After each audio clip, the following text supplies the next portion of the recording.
Et lorsque l'équipe de Midi en France vient s'installer ici au soleil, sous le soleil de la Côte d'Azur, eh bien on retrouve toujours celui qui fait partie de la famille, c'est mon petit dernier, comment vous dire, Frédéric Soulier, le journaliste de France 3 Provence-Alpes-Côte d'Azur.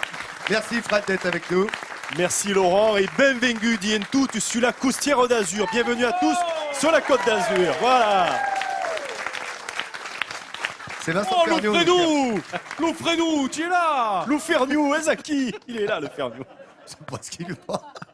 Vous savez quoi, il travaille son provençal avec Fred Soulier. Merci Frédéric d'être avec nous. Tu vas tout de suite nous proposer des images, comme d'ailleurs chaque jour dans Midi en France, surprenantes, des images aériennes uniques, uniquement pour l'émission et pour vous qui nous regardez.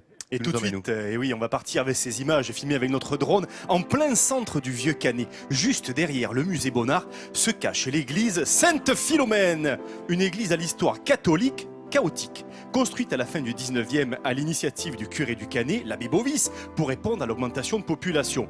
L'abbé qui avait rencontré le curé d'Ars et qui avait contribué à répandre en France le culte de Sainte Philomène. Alors de nombreux Canetans offrent de l'argent pour construire des dons, mais la municipalité de l'époque refuse de participer à l'entreprise. L'abbé réalise alors un tour de France afin de récolter des fonds pour la construction. On le voit passer sur toutes les routes, visiter les bourgades, les villes, il vit de privation, il mendiait partout une obole pour la future église du Canet. À son retour, on lui donne un terrain en centre-ville, les travaux commencent en 1877, toujours sans l'accord de la municipalité.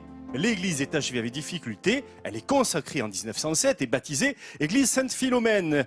Mais vous le savez, Sainte-Philomène, en fait c'est une légende qui était fausse. Moralité, le Vatican retire en 1966 la Sainte-Philomène du calendrier, mais l'église est bien là, en plein centre-ville du Canet. Sainte-Philomène accueille sur son parvis de nombreux concerts. Voilà. Eh bien, merci beaucoup.